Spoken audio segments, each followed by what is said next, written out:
السلام عليكم أخواتي. وصفة اليوم وهي قريشلات صغار أو قرص رطب رائعين كيجيو هائلين. كنتمنى أنهم ينالوا إعجابكم.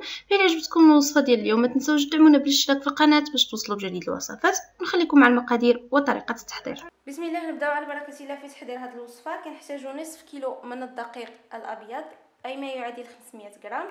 عندي نصف كاس من ماء الزهر اي 80 مليلتر، ملعقه كبيره من السمسم او الزنجلان، ملعقه كبيره من النفع وحبه حلاوه. عندي كيس من الخميره الكيميائيه من وزن 7 غرام، كيس من الفانيلا من وزن 7 غرام. عندي بيضتان، بيضه واحده تكون كامله وبياض بيضه، والصفار غادي نحتفظ به باش غادي ندهن به في الاخير. عندي ملعقه كبيره من خميره الخبز او الخميره الفوريه، والخميره كتبقى على حسب الجو. ملعقه كبيره من الخل، ملعقتان كبيرتين من الزبده قمت باذابتها. من بعد ما ذوبتها ضفت ليها 100 مليلتر من الزيت،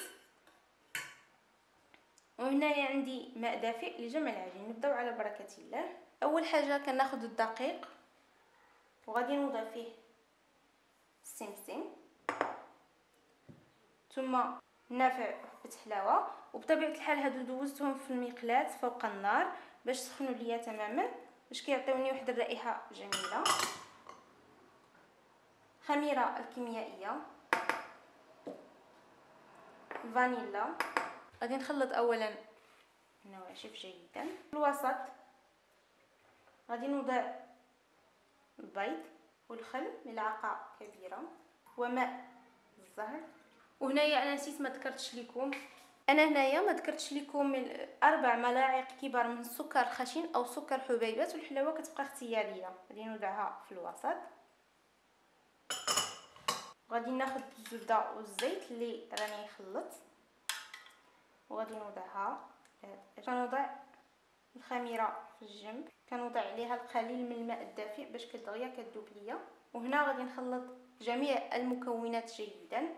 غادي نخلط الخميره دابت ليا صافي. كتخلطوا جيدا العناصر. العجينه كتكون بحال عجينه البريوش، وهنا من بعد ما كتجمع لكم العجينه فهي كتكون كتلتصق في اليد بحال هذا الشكل هذا، وكتشدوها وكتبقاو تضربوا بهذا الشكل هذا. هانتوما كتلاحظوا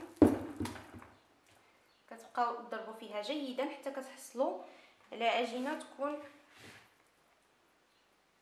غادي نخليها ترتاح لي، نغطيها ونخليها ترتاح لي حتى كيتضاعف الحجم ديالها ونرجع معكم. وهنايا من بعد ما تضاعف لي حجم العجين كما كتلاحظوا لمده نصف ساعه، كناخذ الزيت ما بين يديا. كنحاول انني بهذه الطريقه هذه. كتاخذوا صفيحه الفرن ودهنوها بالزبده، وانا هنا غادي نبدا ندير كويرات تكون متوسطه الحجم، يعني القياس اللي بغيتو. تاخذوا العجين بهذا الشكل هذا وكتشكلوه بهذه الطريقه هذه. كناخذ العجينه وكتاخذوا الزيت ما بين يديكم دائما وكتشكلوا الكويرات نتاعكم بهذه الطريقه هذه. انا غادي ندير هي جوج في الصف باش ما يلتصقوليش. بهذا الشكل هذا غادي نشكل. المهم الحجم نتوما كتحكموا فيه، يا كبير يا صغير. فانا هنا بعد ما كملت الكميه كامله بنفس الطريقه كما كتلاحظوا، فكناخذ صفار بيضاء وكنوضع عليها القليل من الخل وكندهن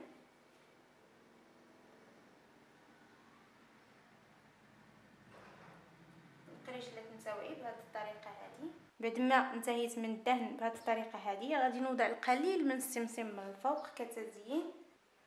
انا هنا غادي بعد ما دهنتهم وزينتهم بهذه الطريقه هذه غادي نخليهم يخمروا ليا.